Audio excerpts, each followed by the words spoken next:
J'adore les maisons rustiques et j'adore les maisons qui sont confortables mais pas luxueuses. Voilà, je n'aime pas le luxe, l'éclaboussure. À l'aube du 28 septembre 1980, sur les hauteurs de Saint-Tropez, un silence lourd planait au-dessus de la Madrague.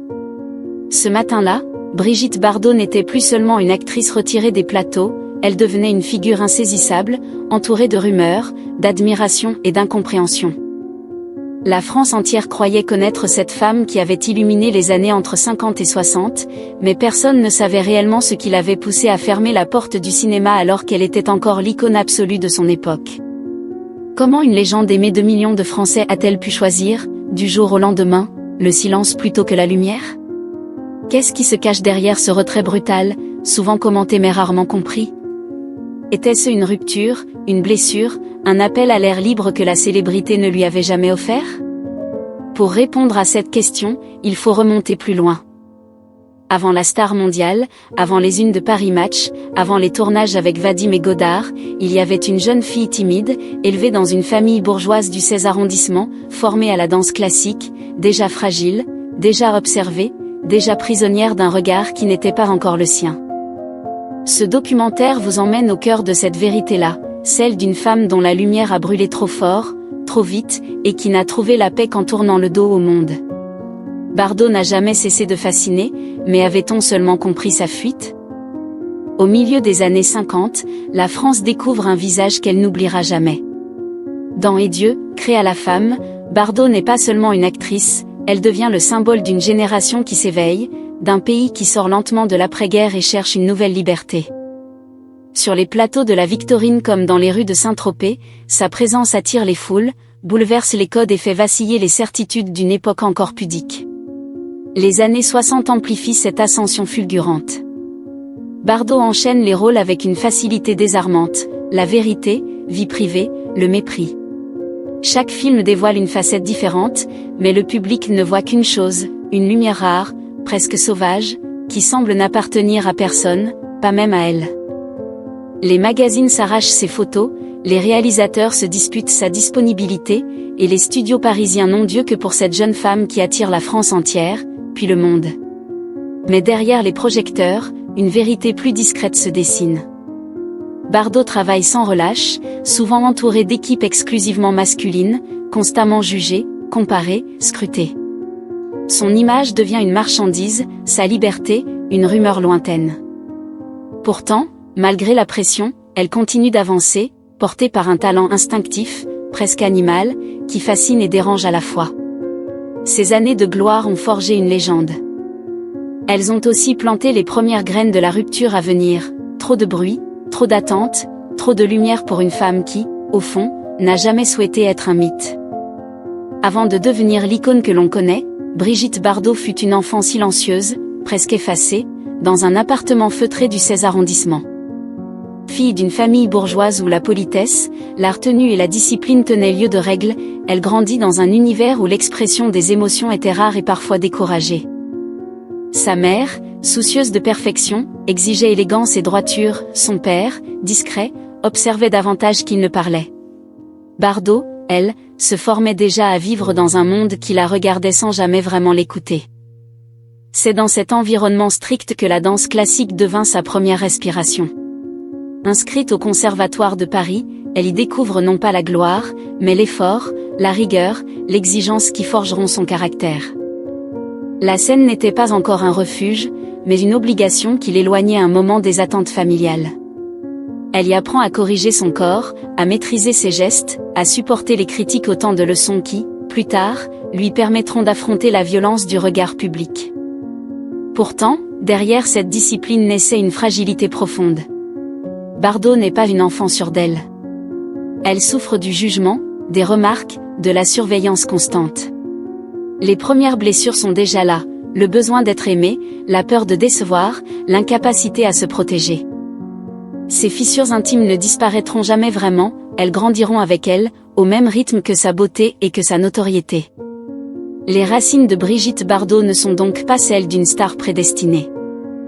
Elles sont celles d'une jeune fille contrainte, contrôlée, éduquée à la perfection plutôt qu'à la liberté. Et cette tension originelle entre désir d'exister et peur d'être vu deviendra l'un des fils conducteurs de sa vie. À l'adolescence, quelque chose change chez Brigitte Bardot. Derrière la douceur apparente, un tempérament plus ferme, presque farouche, commence à se dessiner. Habituée à la discipline de la danse, elle développe une résistance silencieuse, une manière d'encaisser les remarques sans jamais plier. Cette force intérieure, née de la contrainte, deviendra l'un de ses grands paradoxes, une fragilité visible, mais une volonté de faire que peu soupçonnait. Lorsqu'elle entre dans le monde du cinéma, cette dualité se renforce. Bardot se montre instinctive, spontanée, incapable de feindre. Elle ne joue pas, elle vit. Sa vérité, parfois maladroite, dérange autant qu'elle séduit. Les réalisateurs comprennent rapidement qu'elle ne ressemble à aucune autre actrice de sa génération. Elle ne cherche ni à plaire ni à contrôler son image, elle laisse simplement paraître ce qu'elle est, au risque d'être incomprise. Mais cette authenticité a un prix. Chaque tournage l'expose à un regard qui n'est pas seulement professionnel. On la désire, on l'admire, on la commente, souvent plus qu'on ne la dirige. Bardot, encore jeune, perçoit très vite qu'elle est devenue un symbole que chacun utilise à sa manière. Elle apprend alors à se protéger, un mot de moins, un sourire retenu, un silence prolongé. Plus la lumière est forte, plus elle recule intérieurement. Peu à peu, son caractère se forme autour de 3 piliers, une indépendance farouche, une sensibilité extrême et une allergie profonde aux contraintes. Bardot refuse les rôles qui la trahissent, les interviews qui l'obligent à se justifier, les apparences qui étouffent sa vérité. Cette quête de liberté la pousse à s'opposer, à dire non, à rompre quand il le faut. Ce n'est pas encore la rupture définitive avec le cinéma, mais les signes avant-coureurs sont là. Une femme se construit, complexe, blessée, lumineuse et déjà lasse d'un monde qui réclame d'elle bien plus qu'elle ne peut donner. La rupture ne survient jamais d'un seul coup. Elle se construit lentement, au fil des blessures et des excès d'un monde qui avait pris Brigitte Bardot pour un symbole plutôt que pour une femme. À la fin des années 60, l'équilibre fragile qu'elle avait patiemment préservé commence à se fissurer. Le rythme infernal des tournages, les attentes contradictoires de la presse, l'invasion permanente de sa vie privée, tout cela pèse désormais plus lourd que les lumières des plateaux. Le moment décisif arrive en 1973. Bardot n'a que 38 ans, mais elle se sent épuisée, vidée, étrangère à sa propre image. Les rôles qu'on lui propose ne lui parlent plus.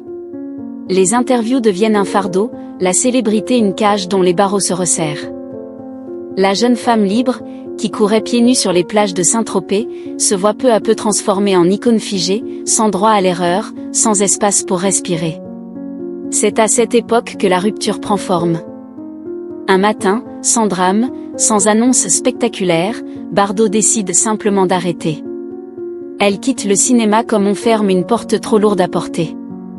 Pour certains, c'est une fuite, pour d'autres, une trahison de la légende. Mais pour elle, c'est un acte de survie. Elle ne veut plus être un visage vendu partout, un corps scruté, une silhouette prisonnière des fantasmes collectifs. Il n'y a ni scandale, ni coup d'éclat. Il y a un choix. Celui d'une femme qui refuse d'être dévorée par ce qu'elle a incarné. À partir de là, Bardot disparaît des plateaux. Le mythe continue de grandir, mais elle, enfin, s'éloigne. Lorsque Brigitte Bardot se retire du cinéma en 1973, beaucoup pensent qu'il s'agit d'une pause passagère. Mais les mois passent, puis les années, et l'évidence s'impose, elle ne reviendra plus. Cette absence transforme profondément la perception que la France a d'elle. Pour la première fois, Bardot cesse d'être un personnage public pour redevenir une femme qui choisit, qui refuse, qui s'efface pour survivre. Les premières années de ce retrait sont marquées par une forme de silence presque sacré. Bardot se recentre, se protège, réapprend à vivre loin des flashs et des micros. Elle découvre un rythme plus lent, plus humain, loin de la violence du star system. Mais ce silence laisse aussi la place aux interprétations. On commente son choix, on l'analyse, on le juge parfois. Beaucoup ne comprennent pas qu'abandonner la célébrité puisse être, pour elle, un acte de liberté. C'est alors qu'un nouveau chapitre s'ouvre, celui de l'engagement pour la cause animale. Bardot y trouve un sens que le cinéma ne lui offrait plus. Elle investit sa notoriété dans un combat qui la dépasse, crée sa fondation, exprime haut et fort ce qu'elle n'avait jamais osé dire sur un plateau de tournage. Cette nouvelle vie lui donne une force différente, presque militante, parfois contestée mais toujours sincère. Elle n'est plus une star, elle devient une voix. Mais les conséquences ne sont pas seulement publiques. Sur le plan personnel, la rupture avec le cinéma laisse des cicatrices. Bardot se bat contre la dépression, contre les étiquettes que l'on continue de lui coller, contre l'incompréhension d'un pays qu'il a aimé peut-être trop violemment.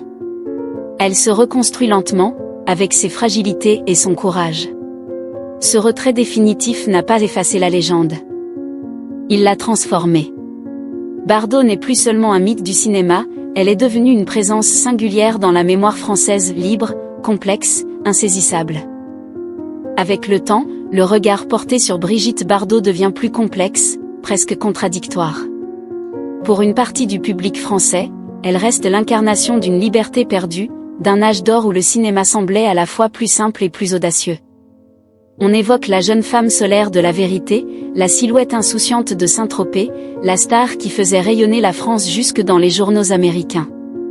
Pour ses admirateurs, Bardot demeure une parenthèse lumineuse dans l'histoire culturelle du pays. La presse sérieuse, quant à elle, adopte une approche plus nuancée. Les archives de l'INA montrent des interviews où l'on perçoit une femme fatiguée, parfois blessée par des questions intrusives. Le Monde souligne son courage d'avoir quitté l'industrie au sommet, un geste rare, presque inimaginable aujourd'hui. Certains journalistes rappellent que Bardot fut l'une des premières à dénoncer publiquement la pression médiatique, bien avant que le mot « harcèlement » ne soit utilisé dans le débat public. Du côté des professionnels du cinéma, les avis se croisent. Plusieurs réalisateurs reconnaissent sa modernité instinctive, cette façon de jouer sans artifice, qui a influencé toute une génération. D'autres admettent avoir contribué, malgré eux, à l'enfermer dans une image réductrice, celle de « la femme Bardot », devenue malgré elle une marque mondiale. Ses partenaires de tournage décrivent une femme sensible, timide, plus fragile que ce que les affiches laissaient croire. Enfin, il y a le regard plus critique, né de certaines prises de position publiques. Certains Français ne comprennent pas ses engagements, d'autres les jugent excessifs. Mais même ces voix-là reconnaissent souvent l'importance de son parcours, et la singularité d'une vie menée hors des conventions. Au fond, personne ne voit Bardot de la même manière. Admirée, discutée, parfois contestée, elle reste une figure centrale de la mémoire collective, une femme dont l'image a dépassé la réalité, et dont l'histoire continue de susciter débat et fascination. Répondre à la question posée au début, pourquoi Brigitte Bardot a-t-elle choisi le silence plutôt que la lumière ? N'est peut-être pas possible de manière définitive. Sa vie n'est pas une équation, elle est un parcours fait de contradictions, de blessures et de choix intimes que personne ne peut totalement saisir. Pourtant, en retraçant son histoire, une évidence se dégage, Bardot n'a pas fui la gloire, elle a fui ce qu'elle en devenait prisonnière. Son départ du cinéma n'est pas un renoncement, mais une quête. La quête d'un espace où l'on cesse de l'observer pour enfin la laisser respirer. La quête d'une vérité intérieure que les projecteurs déformaient. La quête, peut-être, d'une forme de paix qu'elle n'avait jamais trouvée sur les plateaux de tournage. Elle n'a pas cessé d'être Bardot, elle a refusé de n'être que Bardot. Avec les années, la France a appris à regarder sa trajectoire autrement. Non plus comme celle d'une star capricieuse, mais comme celle d'une femme qui a osé dire non à un système qui consume. Une femme qui a choisi la solitude plutôt que la servitude, la cohérence plutôt que le rôle imposé. Sa voix engagée pour les animaux, ses prises de position parfois abruptes, tout cela témoigne d'un même besoin, exister selon ses propres termes. Aujourd'hui, à plus de 90 ans, Bardot demeure une figure insaisissable. Certains la critiquent, d'autres continuent de l'admirer. Mais tous reconnaissent qu'elle a marqué l'histoire française d'une manière que peu de femmes ont réussi. Elle n'est pas seulement un souvenir, elle est une question ouverte sur notre rapport à la liberté, à la célébrité, et au droit de se retirer. Et peut-être que la réponse se trouve là, dans une image simple, une porte entrouverte, laissant passer la lumière du matin sur les collines de Saint-Tropez. Bardot s'y tient en retrait, ni absente ni pleinement présente, silencieuse mais souveraine. Le reste, les interprétations, les jugements, les regrets ne nous appartient pas. Au terme de ce parcours, une certitude demeure, Brigitte Bardot n'a jamais cessé d'être une figure à part.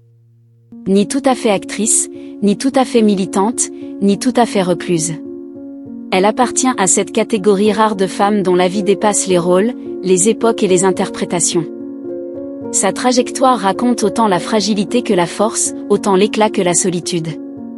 Pour beaucoup, elle est un souvenir d'adolescence, une image de cinéma, une chanson d'été. Pour d'autres, elle est devenue une voix rugueuse, libre, parfois dérangeante.